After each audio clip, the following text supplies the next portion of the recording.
et une lutte résolue contre les réseaux de contrôle vigilance à la guerre. Ces efforts s'accompagnent d'une réponse structurelle du secteur de la sécurité destinée à professionnaliser davantage l'armée, à améliorer la condition du soldat, renforcer la discipline et prévenir toute forme d'abus contre les civils. Nous ne tolérons ni les crimes des groupes armés, ni les dérives de ceux qui portent l'uniforme de la République. Sur le plan du partenariat international, l'année écoulée a marqué une transition majeure. Conformément à la demande que nous avions formulée et au plan de désengagement adopté par le Conseil de sécurité des Nations Unies, la MONUSCO a mis fin à cette opération exclusive en 2024, recentrant progressivement son mandat sur le nord Kivu et Djibouti avant de marquer une pause dans le retrait pour permettre une réévaluation de la situation sur le terrain.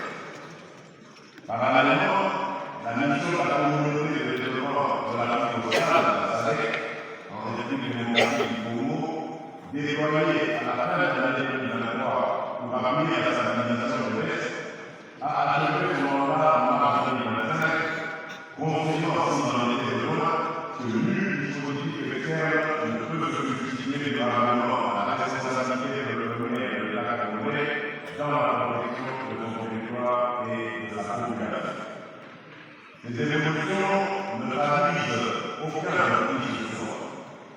Elles marquent plutôt un choix assumé, celui de passer d'une logique d'assistance sans horizon à une souveraineté renforcée en construisant nos capacités nationales et en coopérant avec nos partenaires dans le plein respect de notre constitution et de nos lois.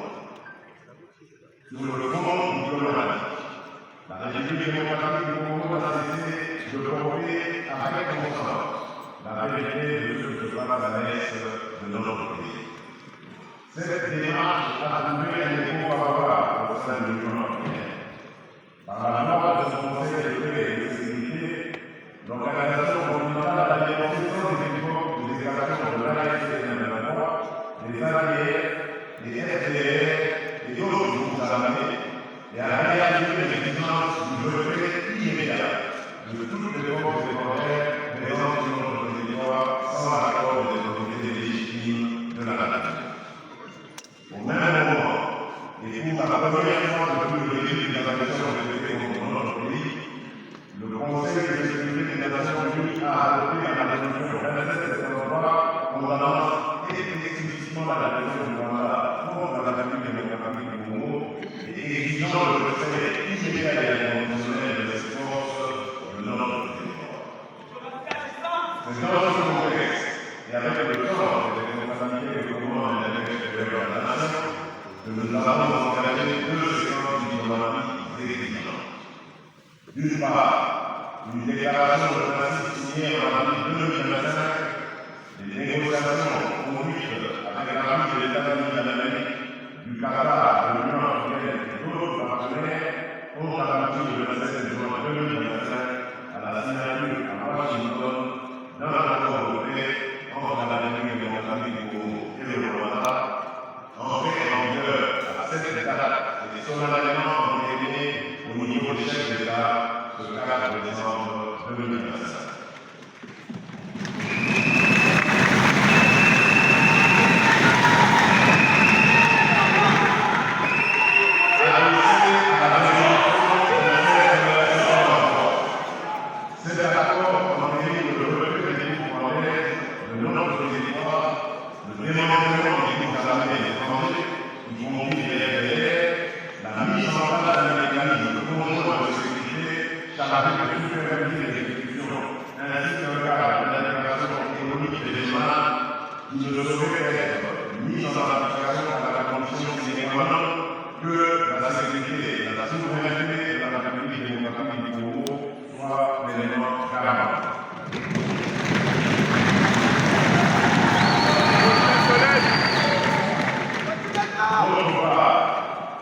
Sous la médiation du Qatar et avec l'appui de l'Union européenne, nous avons conclu à Doha, le 15 novembre 2025, un accord cadre entre le gouvernement de la République démocratique du Congo et l'AFC 23 infrastructure à bord de définitive, fondée sur le désengagement militaire de l'AFC M23, le commandement, le désarmement, la démobilisation et la réintégration ainsi que le réparation et l'accord récemment entériné, force est de constater que le Rwanda viole déjà ses engagements. La signature des unités des forces de défense du Rwanda ont conduit à appuyer des attaques à l'arme lourde tirées depuis la ville rwandaise de Bugarama, provoquant de lourds dégâts humains et matériels, notamment dans les localités de Kadiba, Katogota et Libarika en Sud-Kivu, rompant ainsi le cessez-le-feu. D'ailleurs, ces faits s'inscrivent dans une réalité établie de longue date par les Nations Unies. En effet, le groupe d'experts sur la République démocratique du Congo, dans son rapport final du 23 juin 2025, puis réitéré au 19 septembre 2025, conclut que les RDF exercent la direction et le contrôle effectif des opérations de l'AFC M23, engageant ainsi la responsabilité de l'État rwandais. Fidèle à la parole donnée et au mécanisme de vérification convenu avec nos partenaires, la République démocratique du Congo n'hésitera jamais à ses responsabilités de protéger ses populations partout où elles sont menacées. Elle privilégiera la voie diplomatique, mais ne renonce ni à sa souveraineté ni à la sécurité. Merci Fadi. Comme je l'ai rappelé lors de la cérémonie de signature de la déclaration conjointe entérinant les accords de Washington pour la paix et la prospérité, je reste convaincu que ce tournant diplomatique ouvre un chemin nouveau, exigeant certes, parfois difficile, mais un chemin où la paix est à nouveau à portée de main. La République démocratique du Congo, comme je le suis engagé, y prendra toute sa part, avec dignité et constance, aux côtés de ses partenaires. Mais nous resterons vigilants, sans être pessimistes, lucides, mais résolument optimistes. En définitive, la paix véritable ne viendra ni du seul rapport aux forces militaires, ni des seules signatures diplomatiques.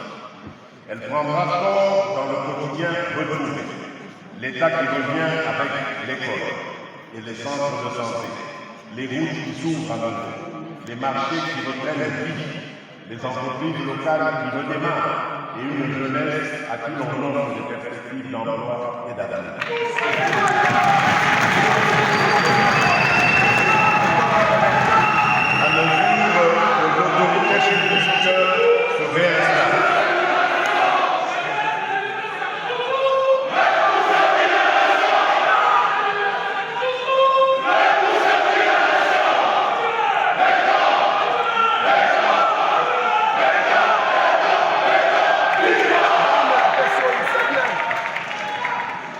À mesure que l'autorité publique se réinstalle, notre cas est sans équivoque.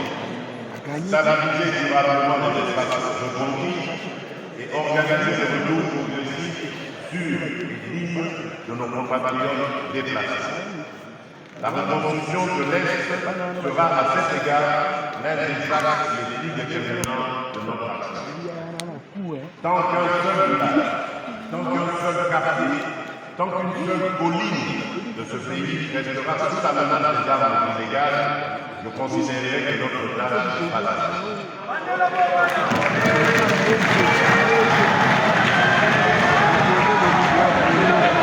Très chers compatriotes, au défi sécuritaire juste évoqué s'ajoute la montée préoccupante du banditisme urbain.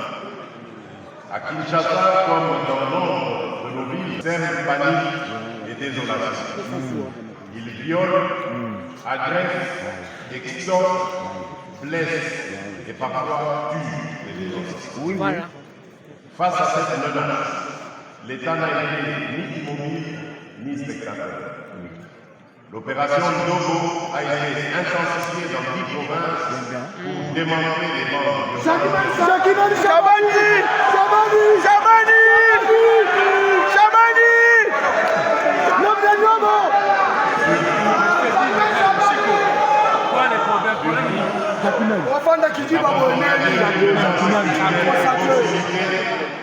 fondée sur l'écoute des populations et la responsabilisation des autorités locales.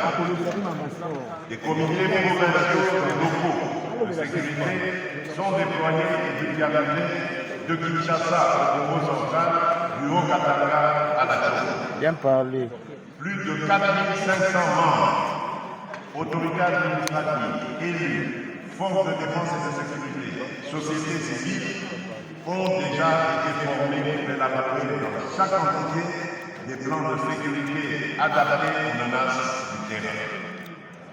Afin de doter la police nationale des moyens de sa mission, j'ai promulgué le 1er juillet 2025 la loi de programmation de la réforme policière pour 2026 à 2030.